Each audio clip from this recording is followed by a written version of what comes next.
Before starting the installation, please remove the old headband padding totally.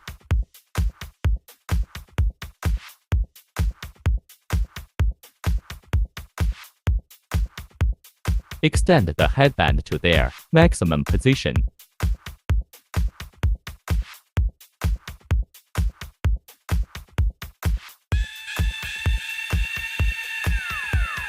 You will hear the click sound each time when you securely fasten the clasp.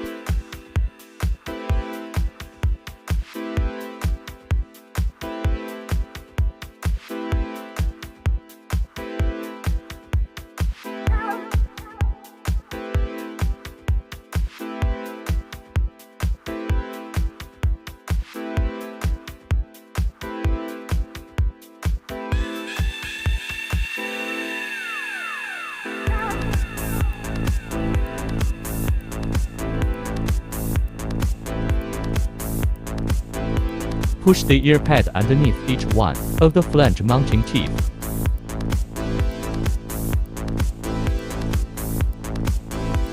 You will hear the click sound every time you insert the earpad. This under the teeth.